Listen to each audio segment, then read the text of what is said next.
Welcome to History Through Fiction, the podcast. I'm your host, Colin Mustful, and today I'm thrilled to be joined by Costanza Casati, author of Babylonia. Costanza, welcome.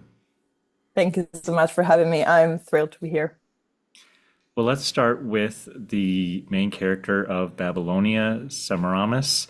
Who is she, and how did you come across her story in history?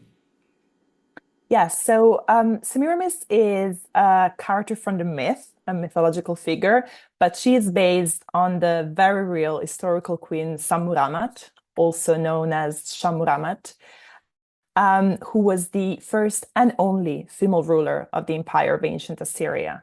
I discovered her story a few years ago while I was reading a book called Unfamous Women, written by Italian author Giovanni Boccaccio. It's a 14th century book, and it was originally written in Latin. It was called De Mulieribus Claris.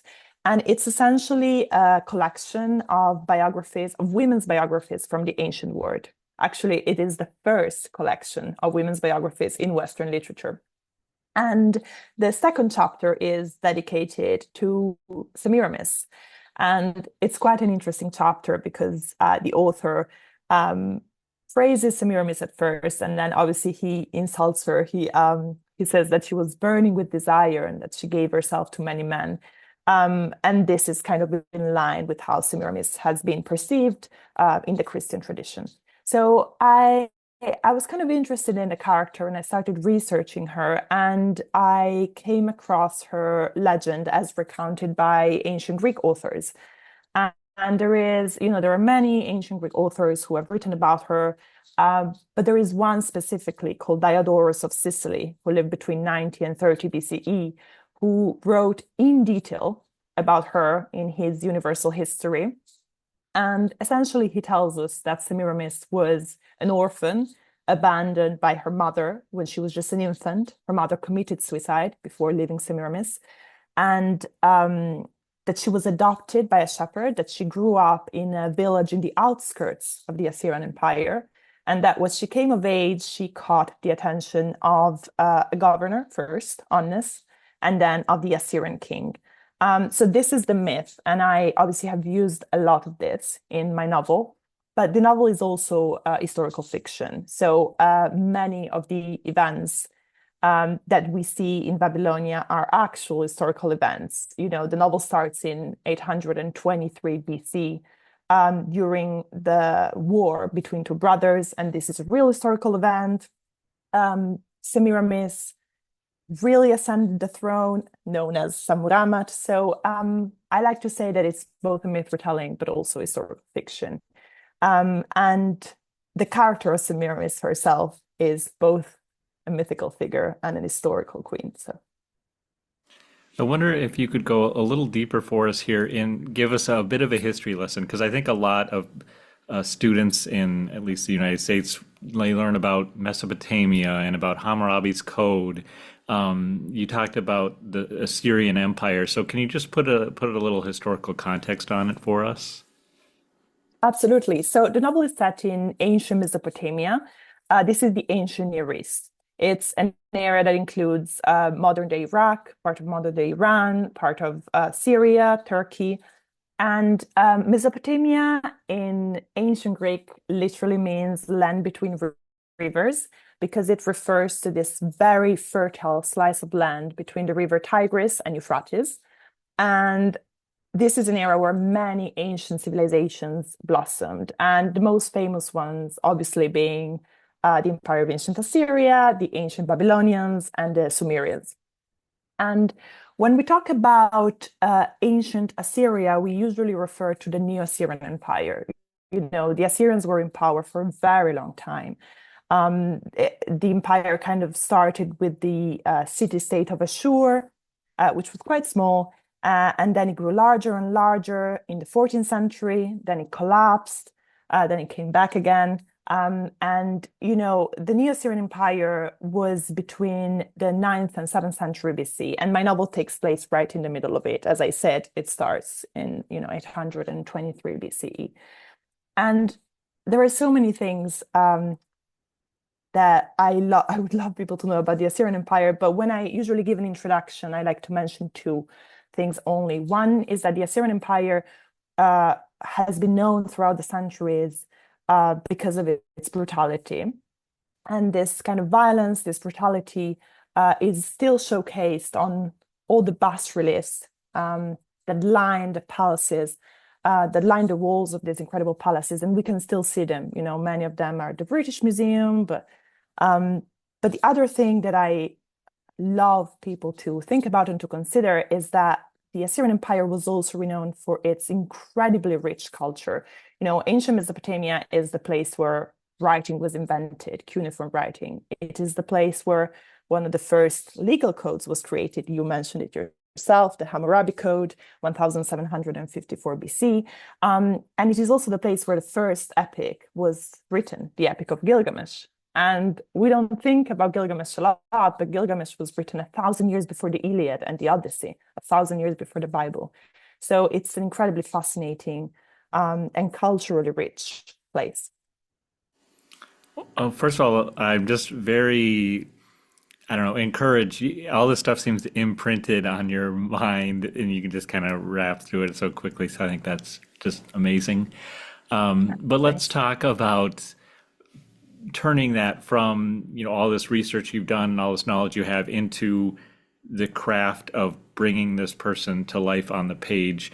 You had mentioned Unfamous Women and how this was a 14th century book and Semiramis may not have been portrayed accurately. And then the other research you did was based on ancient Greek authors, which would have been a few hundred years after this.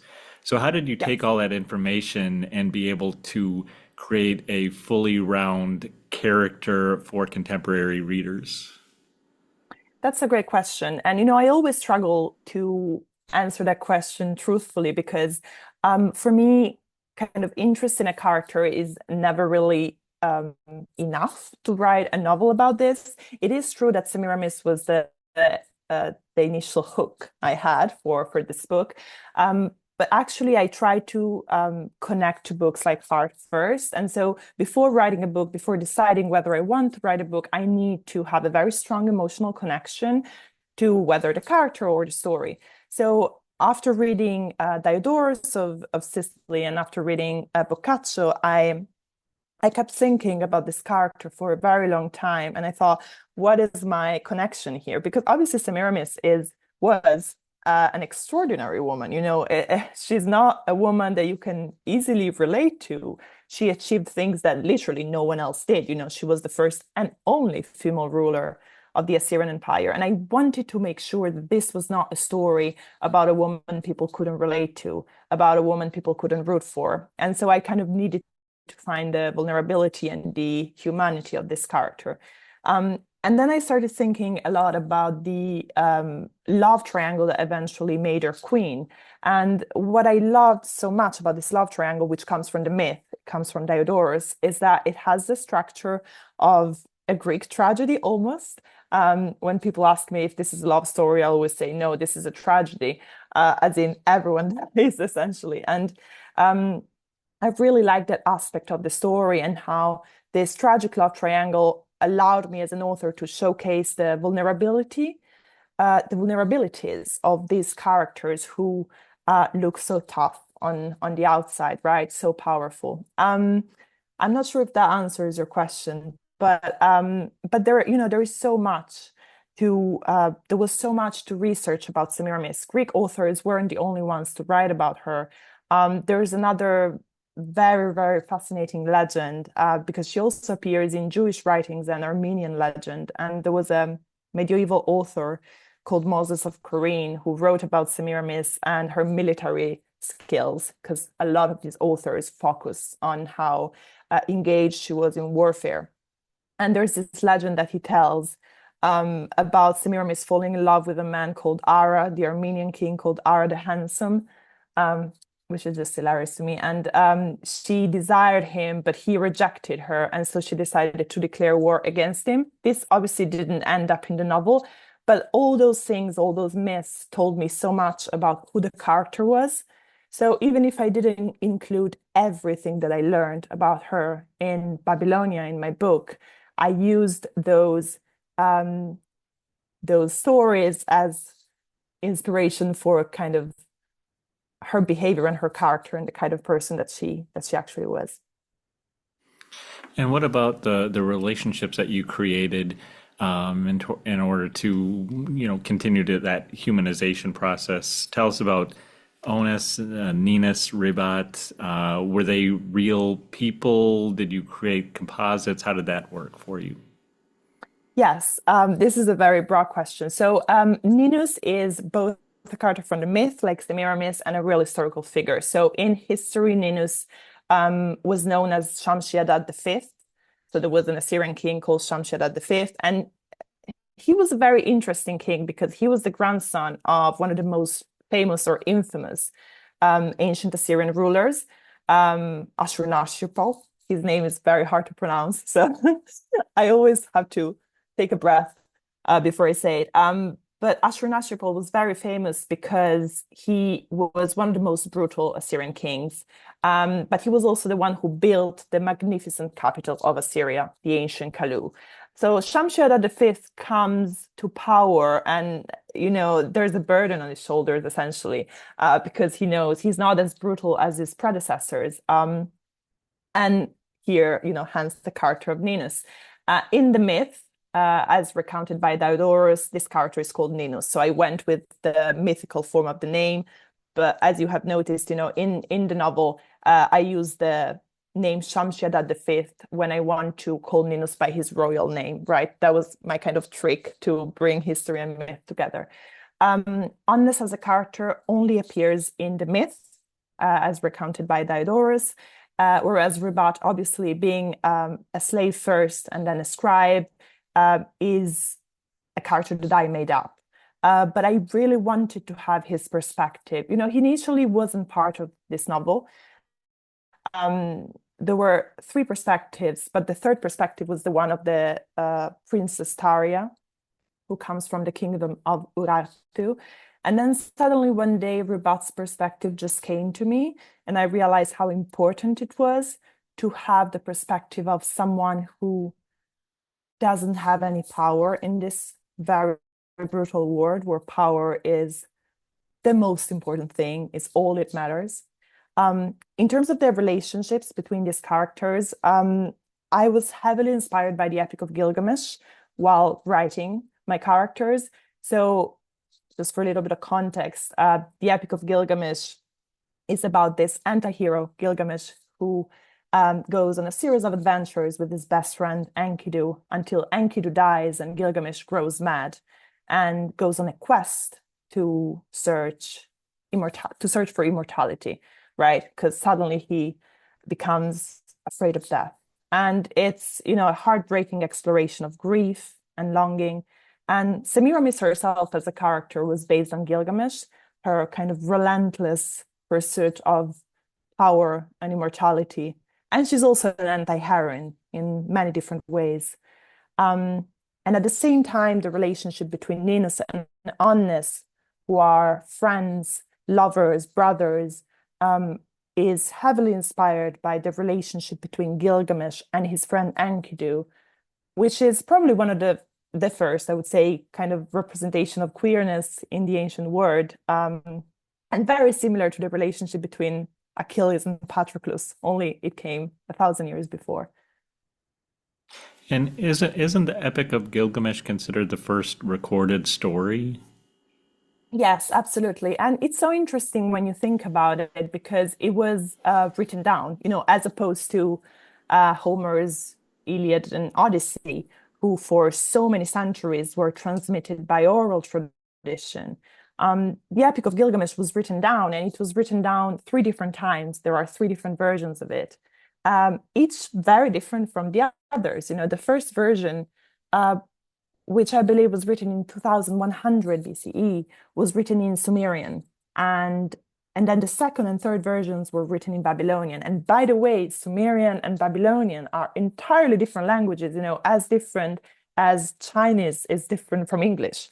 So that's quite striking. And this kind of proves that the Epic of Gilgamesh was known throughout ancient Mesopotamia, right?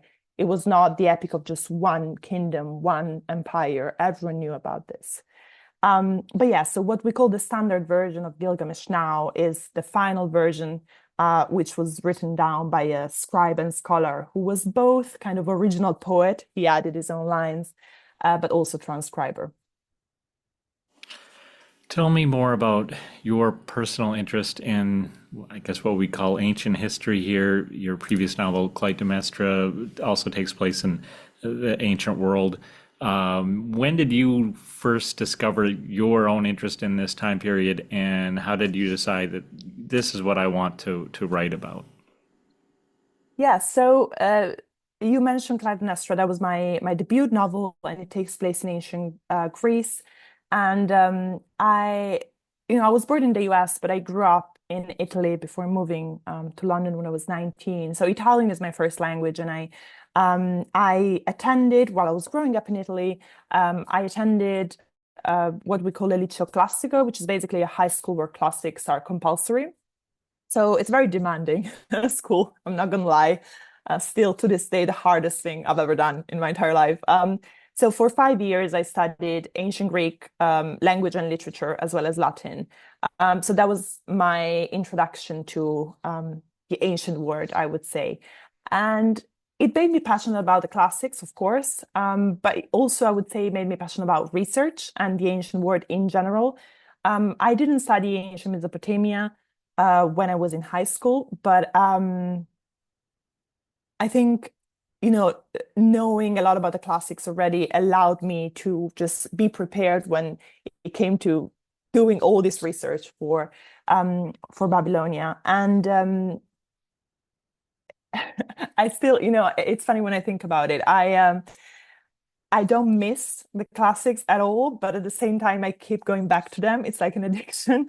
But I think, having growing up in Italy was very important for me in terms of just being immersed in culture, really. And I realize this now because I'm older. I didn't realize it at the time because I thought it was just normal. But surely it did have an impact, both positively and negatively. Because I will also say that despite being so useful, my high school, the school that I attended, this Italian high school, I never studied any women writers, or I never focused on any kind of female characters. And I didn't notice it at the time, but I think growing up, I realized that actually what I wanted to do was to um, write about ancient history or history in general, but just putting women at the center of the narrative because, women's stories can be as epic as the ones of them. I'm someone who enjoys the writing of Bernard Cromwell, George Martin. Just because a woman is at the center of the narrative doesn't mean it can be less epic than um, the stories with male characters at the center.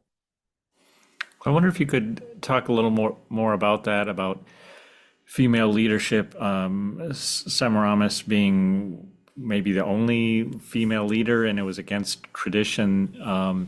Not just talk about what that means, but for that time period, but what that means for today, contemporary readers picking up these novels about the ancient world, about female leaders. What is it? How does it resonate for us today, and what can we take away from it? Yeah, so I'm very interested as an author in well, power in general, but specifically women's power and the consequences of power and ambition. I often think about the great book Women in Power by classicist and historian Mary Beard, and she essentially what she argues is that throughout the centuries, women have been seen as abusers rather than users of power, which, I completely agree. Whenever we have a powerful woman in literature or a powerful woman from history, she's rarely portrayed in a positive light. But the most interesting thing um, in the portrayal of powerful women throughout the centuries is that originally, if you look at the ancient sources, these women were, I don't want to say loved, but respected, right? Speaking of Clytemnestra, Clytemnestra first appears in the play Agamemnon by Aeschylus, which was one of my main inspirations for my debut novel. And the character that we have there is a woman in power and a woman who is respected by the elders, by the people around her. There's a line that I always like to mention whenever I'm doing an interview or an event from the play, where the elders of the city of Mycenae call Clytemnestra and they tell her, "We respect your power, Queen Clytemnestra." And they use the ancient Greek word kratos, which means political power, that is never associated with, rarely associated with a woman. And then throughout the centuries, specifically because of the Roman tradition, Clytemnestra becomes a very different character. People forget that she was a queen, that she was a woman in power, and she becomes an adulteress essentially, and the embodiment of the bad wife. And a similar thing happens with Semiramis. If we look at the ancient sources, if we look at Diodorus, whom I have mentioned before, she is described almost as a female Alexander the Great, someone who commanded armies, uh, a queen loved by her people, a woman who achieved greatness. And then, because of the Christian tradition, she was kind of hated and vilified and became this lustful kind of queen. There is a book, an 18th century book, 19th century book, sorry, wait, I'm forgetting. It's called The Two Babylons by Christian minister Alexander Hislop, and he describes Semiramis as the whore of Babylon. So she's often associated with Babylonia or Babylon as this place of lust and an excess and dissolute power, hence the title of my novel. So what I'm trying to say is that to me it's quite interesting, but also heartbreaking how in the ancient sources these women were respected, but then throughout the centuries they were hated and vilified. And what I'm trying to show with my writing is that when we as authors, or when I as a modern day author write about these characters, it's not that I am changing the way in which they were originally perceived. Quite the opposite. I'm kind of going back to how they were originally perceived, right? It's not that I'm changing history or the myth. Quite the opposite. I always like to ask authors about their author journey. So, can you take us through your path to publication? And like, did you know when you were a teenager that you were going to write a novel, or how did that interest develop over time? And how did did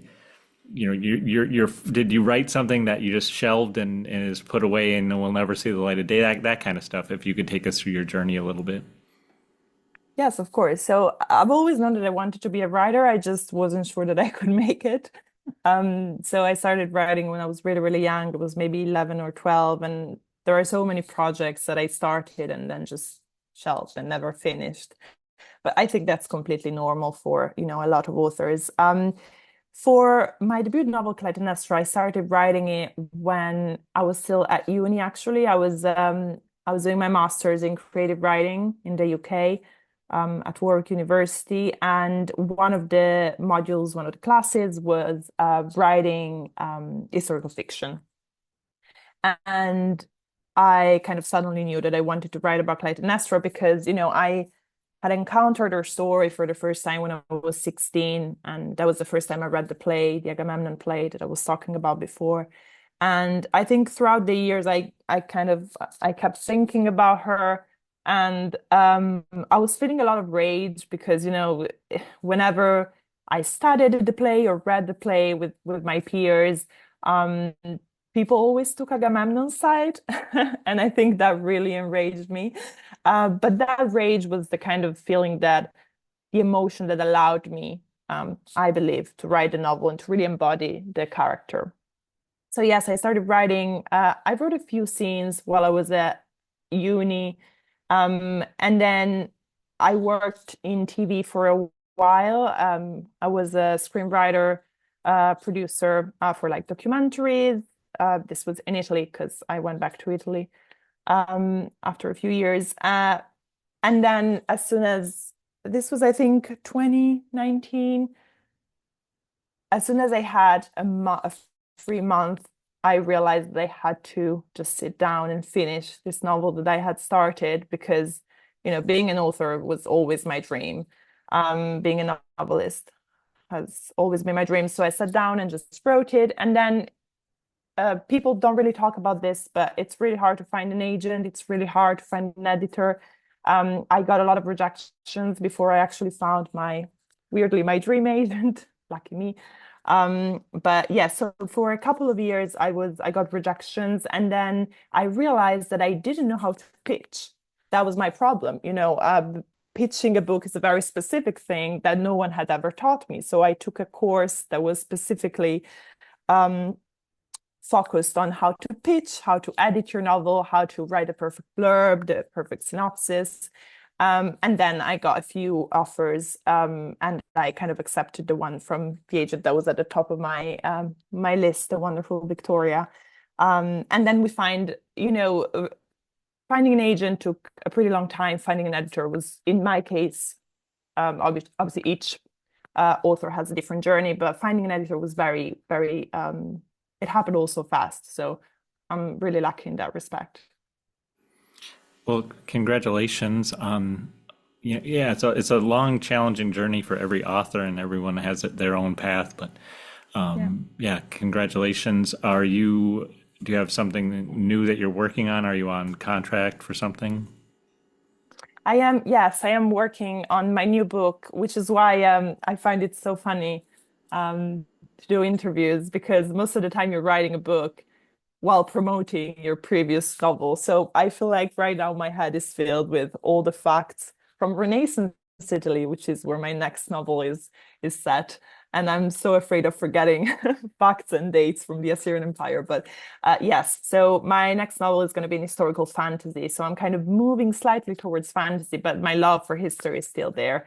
And Renaissance Italy is a period that I've been interested in for a very, very long time. So there's a lot of intrigue, political intrigue, and so many fascinating characters. So I feel like historical fantasy is definitely enjoying a moment. Did you pick it for that reason, or has that always been there that you wanted to write historical fantasy? oh no, well, it's not that I've always wanted to write historical fantasy. It's just that this idea came to me kind of out of the blue. I think sometimes authors talk like this and they sound insane, but this is just what happened. Um, and uh, and yes, I've always been interested in that period specifically, the Medici period, right?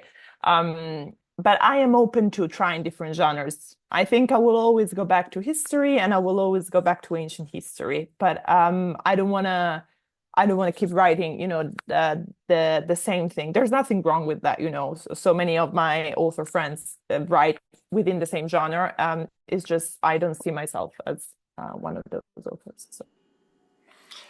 A lot of my listeners are in the United States. You live in London. Are you coming over to the US for any kind of a tour? I would love that. Me and my US publisher, we have been talking about this for a while. We knew that I wasn't going to come to the US for Clytemnestra because that was my debut novel, and people weren't still familiar with my work. But maybe for the Babylonia paperback or the next book, who knows? It all depends on how well it does, and things are looking good right now. So fingers crossed, because I love doing events and love meeting readers. There is no greater joy. So.